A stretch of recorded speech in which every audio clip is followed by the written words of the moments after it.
Subscribe करिए हमारे channel target UP TET CTET को और बेल आइकन को दबाइए।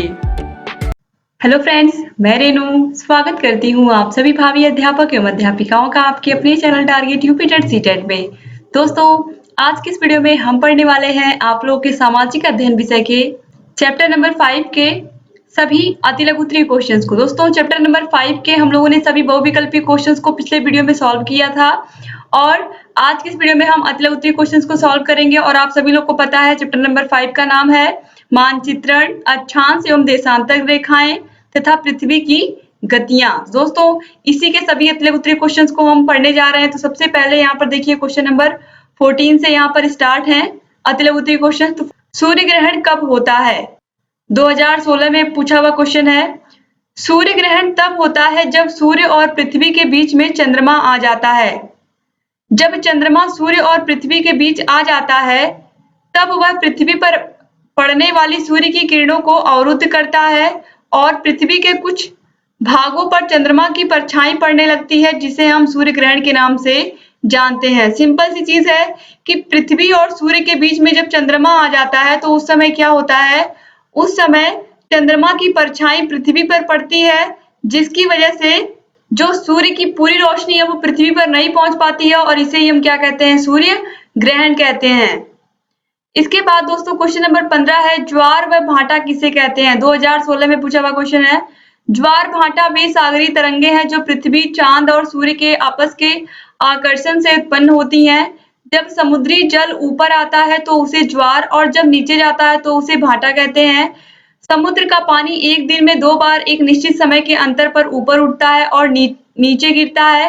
चंद्रमा के आकर्षण शक्ति का पृथ्वी के सागरीय जल पर सर्वाधिक प्रभाव पड़ता है। यानी कि ये क्या है, ये सागरीय तरंगे हैं जो पृथ्वी, चांद और सूर्य के आपस के आकर्षण से उत्पन्न होती हैं। ये जो ज्वार और भाटा है ये दिन भर में 2 बार आते हैं।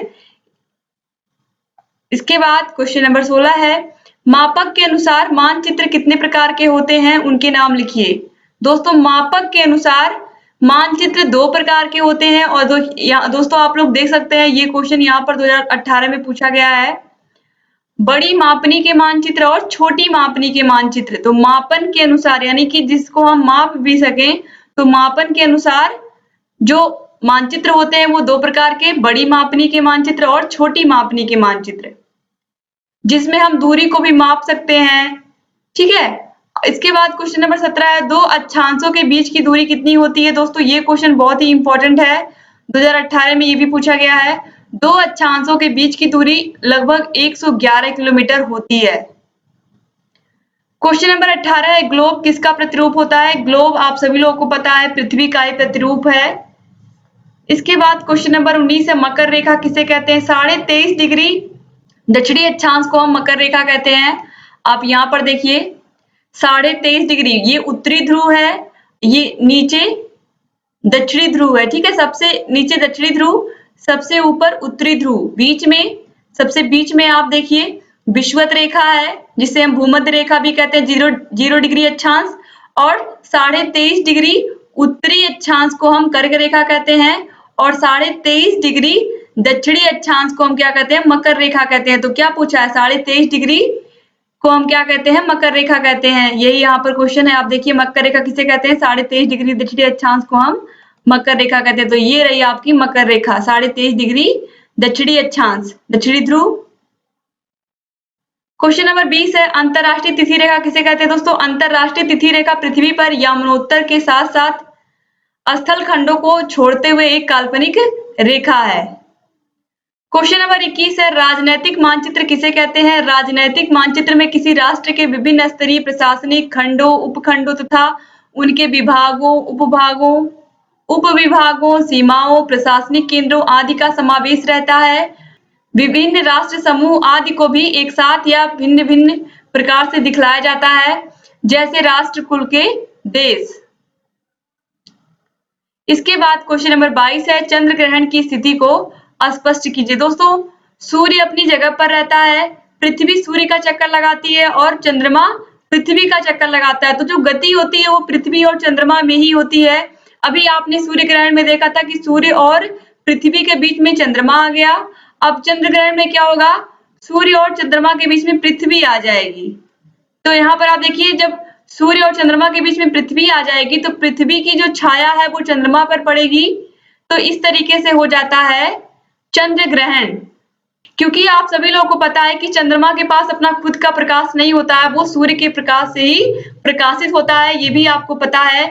और जब सूर्य की किरणें पृथ्वी पर पड़ती हैं और पृथ्वी की छाया पड़ती है चंद्रमा पर, तो उस समय चंद्रमा पृथ्वी की छाया से पूरी तरीके से ढक जाता है। आप यहाँ पर देखिए, तो इस वजह से क्या हो जाता है, चंद्र ग्रहण हो जाता है। तो ये फिगर आप याद रखिएगा। और यहाँ पर देखिए पूछा भी है, तो अगर मान लीजिए सूर्य ग्रहण पूछता है तो आपको चेंज क्या करना है, जहां पर पृथ्वी है यहाँ पर चंद्रमा बना देना है, और जहां पर चंद्रमा है यहाँ पर पृथ्वी बना देना है। बस यही खाली आपको करना है। तो इस तरीके से आप फिगर भी आसानी से बना सकते हैं। क्वेश्चन नंबर 23 है, दिशाओं का ज्ञान किस यंत्र से होता है? दोस्तों, दिशाओं का ज्ञान दिशा सूचक यंत्र से होता है। क्वेश्चन नंबर 24 है, मानचित्रण किसे कहते हैं? पृथ्वी की सतह के किसी भाग के स्थानों, नगरों, देशों, पर्वत, नदी आदि की स्थिति को पैमाने की सहायता से कागज पर लघु रूप में बनाना ही मानचित्रण कहलाता है। क्वेश्चन नंबर 25 है, स्थानीय समय क्या है? जब किसी स्थान का देशांतर सूर्य के ठीक नीचे होता है तो वहां की घड़ियों में अपराह्न के 12 बजा लिए जाते हैं। ऐसी स्थिति में उस स्थान विशेष की घड़ियों में वह समय स्थानीय समय कहलाता है। एक ही देशांतर पर स्थित सभी स्थानों का स्थानीय समय एक जैसा ही होता है। क्वेश्चन नंबर 26 है, अंतरराष्ट्रीय तिथि रेखा किसे कहते हैं? दोस्तों, अंतरराष्ट्रीय तिथि रेखा प्रशांत महासागर के बीचों बीच 180 डिग्री देशांतर पर उत्तर से दक्षिण की ओर खींची गई एक काल्पनिक रेखा है। इस रेखा पर तिथि का परिवर्तन होता है। इस रेखा का निर्धारण 1884 में वाशिंगटन में संपन्न एक सम्मेलन में किया गया था। क्वेश्चन नंबर 27 है, दक्षिणी ध्रुव किस गोलार्ध में स्थित है? दोस्तों, दक्षिणी ध्रुव दक्षिणी गोलार्ध में स्थित है। आप यहाँ पर देखिए, ये दक्षिणी ध्रुव, इसी को हम दक्षिणी गोलार्ध के नाम से भी जानते हैं। क्वेश्चन नंबर 28 है, पृथ्वी के अक्ष का झुकाव कितना है? दोस्तों, पृथ्वी के अक्ष का झुकाव 23.5 डिग्री है। 23.5 डिग्री पर पृथ्वी क्या है? झुकी हुई है। ठीक है, तो ये पूरी पृथ्वी है, ये 23.5 डिग्री झुकी हुई है। क्वेश्चन नंबर 29 है, विषुव क्या है? 21 मार्च तथा 23 सितंबर को सूर्य की किरणें विषुवत वृत्त पर लंबवत या सीधी पड़ती हैं। इस अवस्था में कोई भी ध्रुव सूर्य की ओर नहीं झुका होता है, इसलिए पूरी पृथ्वी पर रात व दिन बराबर होते हैं। इसे विषुव या इक्विनॉक्स कहा जाता है। यानी कि जो विषुव होता है, इस दिन दिन और रात क्या होते हैं? बिल्कुल बराबर होते हैं। तो आप याद रखिएगा कि वर्ष में कब दिन और रात दोनों बराबर होते हैं, तो 21 मार्च और 23 सितंबर को दिन और रात जो होते हैं वो बिल्कुल बराबर होते हैं, क्योंकि जो सूर्य की किरणें होती हैं वो विषुवत वृत्त पर लंबवत व सीधी पड़ती हैं। तो इसी वजह से दिन और रात दोनों क्या होते हैं? बिल्कुल इक्वल होते हैं। क्वेश्चन नंबर 30 है, लीप वर्ष में कितने दिन होते हैं? लीप वर्ष में आप सभी को पता है 366 दिन होते हैं। और क्यों 366 डेज होते हैं? क्योंकि उस ईयर में फरवरी 29 की होती है। क्वेश्चन नंबर 31 है, मानचित्र में नदी और कुआं को दर्शाने वाले प्रतीकों को बनाइए। दोस्तों, यहाँ पर आप देखिए, ये नदी है, नदी को इस तरीके से दर्शाया गया है। ये कुआं है गोल सा, इसके बाद ये तालाब दिखाया गया है, ये नहर है, और ये पुल है। पुल का निशान तो आप सभी लोगों ने देखा होगा। तो इस तरीके से ये पुल का निशान है। और ये क्वेश्चन भी देखिए पूछा गया 2015 में। क्वेश्चन नंबर 32 है, दीवार में टंगे हुए मानचित्र में ऊपर और नीचे की दिशाओं के नाम लिखिए। दोस्तों, आप सभी को पता है मानचित्र में सबसे ऊपर जो होता है वो उत्तर दिशा होती है और सबसे नीचे दक्षिण दिशा होती है। आप देखिए, दीवार में टंगे हुए मानचित्र में ऊपर और नीचे की दिशाएं क्रमशः उत्तर एवं दक्षिण है, क्योंकि इसी को बेस बना करके पृथ्वी को ही ऊपर उत्तर है और नीचे दक्षिण है। तो इस तरीके से ही बनाया गया है। क्वेश्चन नंबर 33 है, भूमध्य रेखा किसे कहते हैं? भूमध्य रेखा पृथ्वी की सतह पर उत्तरी ध्रुव एवं दक्षिणी ध्रुव से समान दूरी पर स्थित एक काल्पनिक रेखा होती है। भूमध्य रेखा आप देख सकते हैं बिल्कुल पृथ्वी के बीचों बीच में 0 डिग्री अक्षांश रेखा, इसी को कहते हैं विषुवत रेखा या भूमध्य रेखा।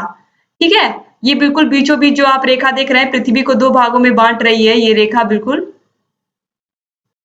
इसके बाद क्वेश्चन नंबर 34 है, परिभ्रमण का अर्थ लिखिए। दोस्तों, मैंने आपको पिछले वीडियो में इतने अच्छे से समझाया था कि परिभ्रमण क्या होता है और परिक्रमा या परिक्रमण क्या होता है? परिक्रमा या परिक्रमण जब पृथ्वी सूर्य के चारों ओर चक्कर लगाती है, और परिभ्रमण क्या है? जब पृथ्वी खुद अपने ही अक्ष पर चारों ओर घूमती है, या जैसे लट्टू घूमता है तो उसे हम क्या कहेंगे? घूर्णन गति कहेंगे। पृथ्वी एक धुरी पर सदैव पश्चिम से पूर्व की ओर घूमती रहती है। पृथ्वी की इसी गति को घूर्णन अथवा आवर्तन गति कहा जाता है। पृथ्वी अपनी गति पर जब एक पूरा चक्कर लगा लेती है तो एक दिन होता है। इसी से इस गति को दैनिक गति भी कहते हैं। तो आप याद रखिएगा, पृथ्वी सदैव पश्चिम से पूर्व की ओर अपनी धुरी पर घूमती रहती है। तो दोस्तों, इस तरीके से जितने भी अतिलघुत्तरीय क्वेश्चन थे, आज मैंने सभी क्वेश्चन आप लोग के कंप्लीट करवा दिए चैप्टर नंबर 5 के।